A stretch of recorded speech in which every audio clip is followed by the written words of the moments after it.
Welcome back, Space Cadets. This is Space Exploration News, where we bring you the latest and greatest from the final frontier without the hype. I'm your host, Carlos Munoz Kampff, and yes, it's been a while. Thanks for hanging in there. We actually created a very exciting new intro vignette that we'll show. We had the song, but now we have some video as well to go along with it. So we're slowly improving the channel. But today we're going to be covering, it's Moon Day. So today is the anniversary of the moon landing, July 20th, 1969. That's when that happened, the moon landing. So we're going to be talking about the moon. We're going to be talking about what's it called? Chandrayaan-3. Sorry for mispronouncing that. But Chandrayaan-3 is the Indian mission to the moon, which we're going to be talking about. We're also going to be talking about Virgin Galactic's maiden commercial voyage, as well as HAL 9000. Oh, an AI in space. NASA is working on something new. Hopefully, what could possibly go wrong? Hopefully it'll be helpful. We'll see. Also, the ESA has a Euclid mission. And we're going to talk about that. And also, there's a few other things, some zero gravity plans, SpaceX news and whatnot. But let's get crack-a-lackin'. But first, the moment you've been waiting for, the Space Exploration News intro.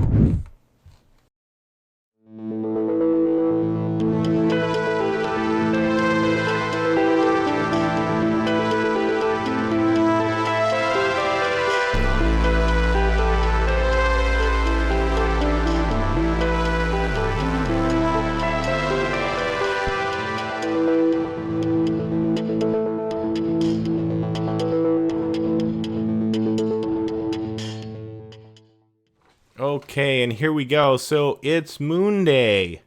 So how did the moon even come to exist in the first place? Well, the most accepted theory is that 4.6 billion years ago, the moon was formed from the ejecta of a collision between early Earth and a Mars-sized planet. Can you imagine that?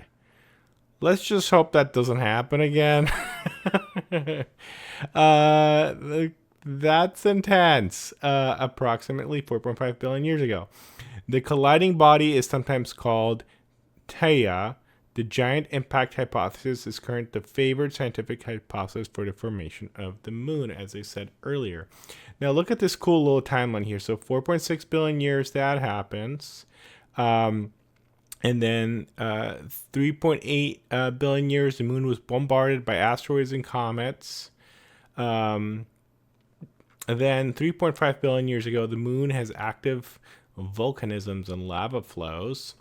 In 1959, you might not know this. I didn't actually know this before reading this, that actually Russia sent the first spacecraft that actually hit the moon. It didn't land, is my understanding, but it got there.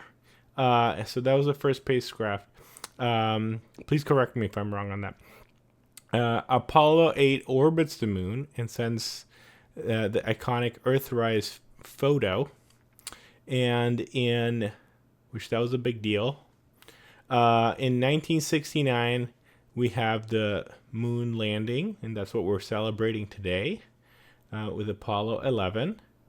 And then we have Luna 24 returns, get some lunar samples. We have some other countries. Also, water gets detected there. Chandrayaan-1, I guess that's the first Indian mission. Chinese mission. There's also, where was this? There was an Israeli mission as well. Did I miss that? Well, here somewhere. Anyways, so a number of different missions. So yeah, check out this timeline. The link is going to be in the description.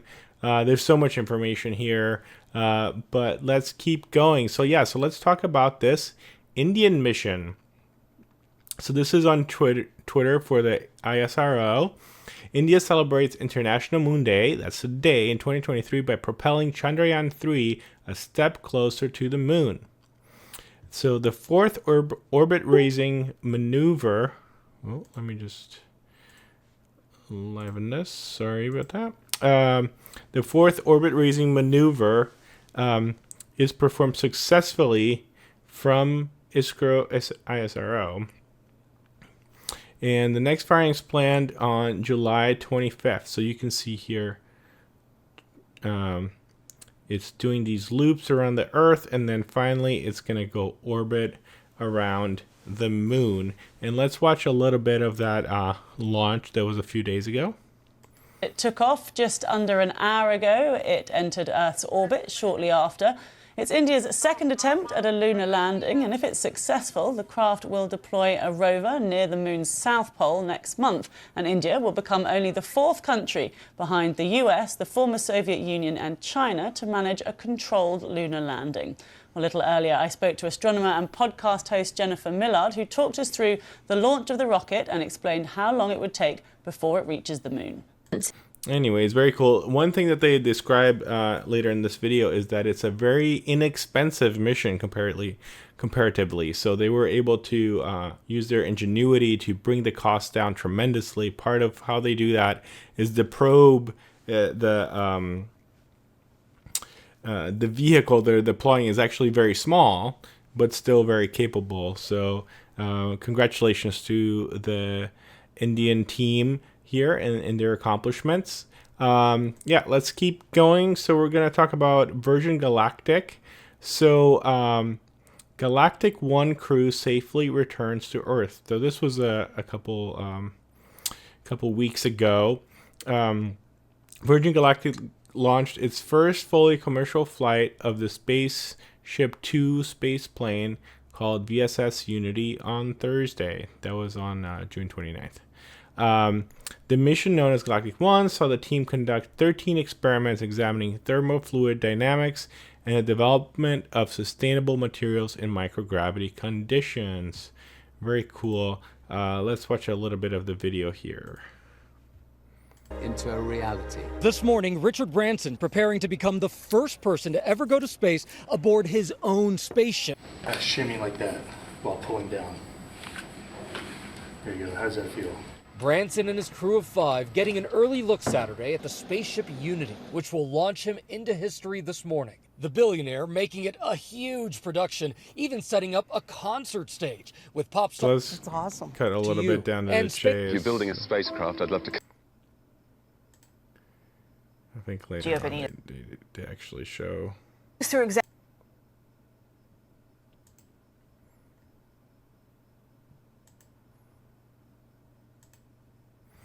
I guess maybe this is just a pre-video. And I'm curious. So I'll just stop there. There's some video of them actually, taking off and landing back down. I think I must have thought of a different video, but that's, it shows you what the aircraft looks like.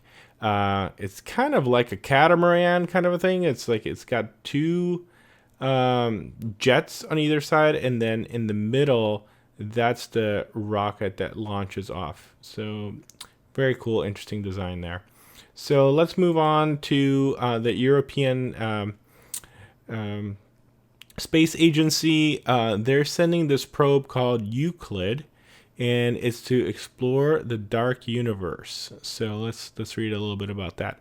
ESA's Euclid mission is designed to explore the composition and evolution of dark universe. The Space Telescope will create a great map of the large-scale structure of the universe across space and time by observing billions of galaxies out to 10 billion light years across more than a third of the sky. Euclid will explore how the universe has expanded and how structure has formed over cosmic history, revealing more about the role of gravity and the nature of dark energy and dark matter. Very, very cool.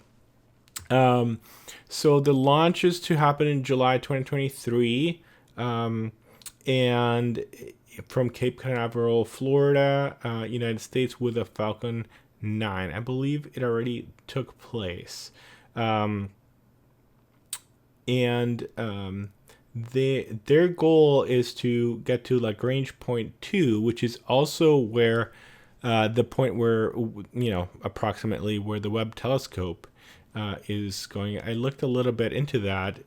This graph kind of shows you here. So this is the Earth. This is the Sun, and Lagrange 2 is a point of gravity where you'd need the least amount of energy to keep going. I have Bing had described it here. So a spacecraft at L2 can stay in a fixed position relative to the Sun and Earth with minimal energy. L2 is optimal point for deep space astronomical observations as it provides easy communications, continuous solar power, and unobstructed outward view. Very cool. So yeah, so that's the ESA Euclid, and you can see it in partnership with SpaceX and presumably also maybe NASA? I'm not sure. Okay, moving on. So this is the part where I was talking about Hal, right, about the AI. This is interesting because I had, when ChatGPT first came out, I kind of wrote an article in Space Exploration News where I was asking ChatGPT some questions. At that point, we're really excited about ChatGPT, so it was exciting just to ask it questions. And one of the questions I asked it is how is AI going to help with space exploration? Well, it's interesting to see that, NASA is moving on with that, and that they're creating a GPT-style interface that they're saying, might change space exploration by enabling mission commanders to speak with AI-powered robots on faraway planets. So, I think it's an interesting article, and, I'm not shocked, to hear about this, but it's cool to see that they're, putting this in place.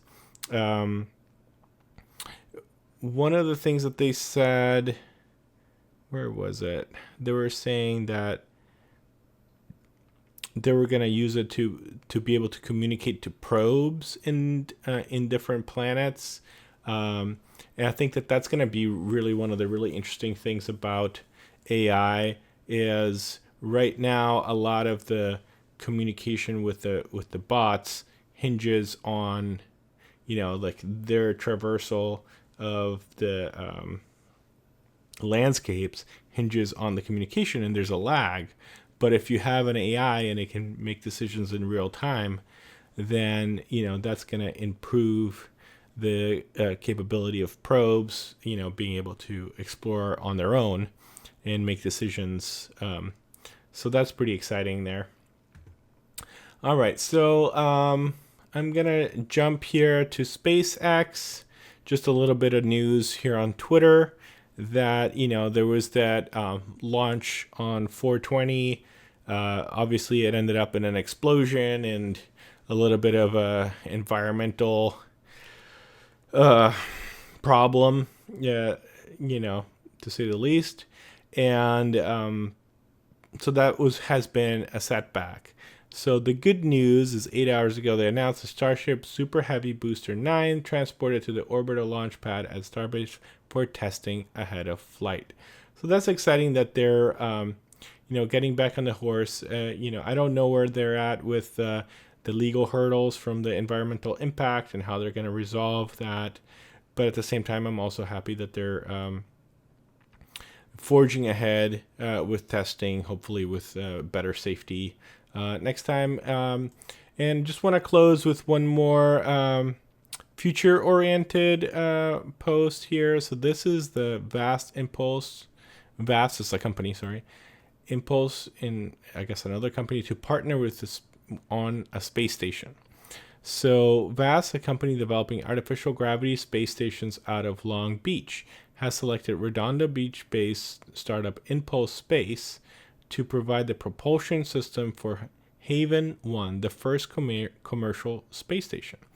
The space station is scheduled to launch on Space Exploration Technology Corp. Falcon 9 rocket on August 2025. So we'll stay tuned for that. that 2025. So not, I thought 2023 for a second. So I guess we're still ways out. I'm excited to learn more about this space station with zero gravity there. Let's see if any more insights here. But anyways, so that's the news for today. Yeah, thanks for hanging in there. Happy Moon Day, everybody. This it's been summertime, lots of family and fun things. So trying to enjoy the outdoors and haven't been doing as many shows here. So please bear with me. It might be a natural seasonal thing to kind of slow down a little bit in the summer. But I'm excited about the new vignette, and, we're trying to improve the show little by little, as well as improving the website. So as always, give me your feedback, your comments, and do subscribe and get the notifications and whatnot, whatever is clever. I'm here to serve you and try to bring you interesting news about space. There's just so much, so bear with me as I'm just trying to learn about this and share it with you so we can learn together. So if you have any feedback or things I should look into or correct or whatever, please let me know. I'm just trying my best here. All right. Thanks, everybody. Happy Moon Day.